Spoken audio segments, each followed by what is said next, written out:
السلام علیکم ورحمۃ اللہ وبرکاتہ۔ بسم اللہ الرحمن الرحیم۔ حسبنا اللہ و نعم الوکیل۔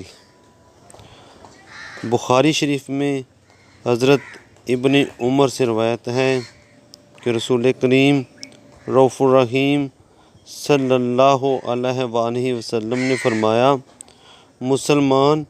مسلمان کا بھائی ہے، وہ نہ تو اس پر ظلم کرتا ہے اور نہ اس سے بے یار و مددگار چھوڑتا ہے، اور جو اپنے بھائی کی حاجت پوری کرے گا اللہ رب العزت اس کی حاجت پوری کرے گا، اور جو شخص کسی مسلمان کی پریشانی کو دور کرے گا تو اللہ رب العزت قیامت کے دن اس کی پریشانی دور کرے گا، اور جو شخص کسی مسلمان کی پردہ پوشی کرے گا تو اللہ رب العزت قیامت کے دن اس کی پردہ پوشی فرمائے گا۔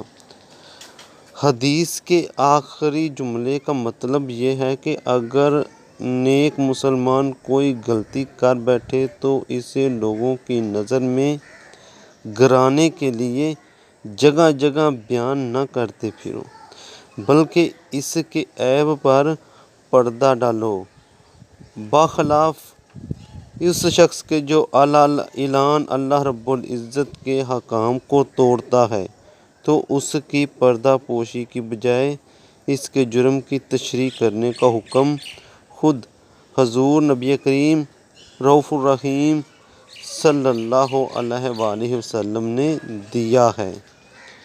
بخاری شریف میں حضرت انس بن مالک رضی اللہ عنہ رسول کریم رؤوف الرحیم صلی اللہ علیہ وآلہ وسلم نے فرمایا، قسم ہے اس اللہ کی جس کے قبضہ میں میری جان ہے، کوئی شخص ایماندار نہیں ہو سکتا جب تک وہ اپنے بھائی کے لیے وہی کچھ پسند نہ کرے جو اپنے لیے پسند کرتا ہے۔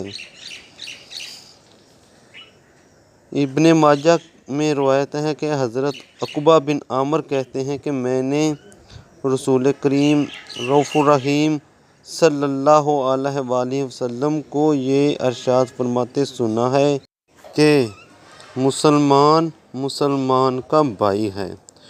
جو مسلمان اپنے بھائی کے ہاتھ کوئی چیز بیچے اور اس میں عیب ہو تو اسے چاہیے کہ اس عیب کو اس سے صاف بیان کر دے۔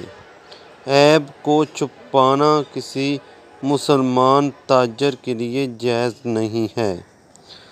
اللہ پاک جو کچھ پڑھا اور سنا ہے اس پر عمل کرنے کی توفیق عطا فرمائے۔ وما علینا الا البلاغ المبین۔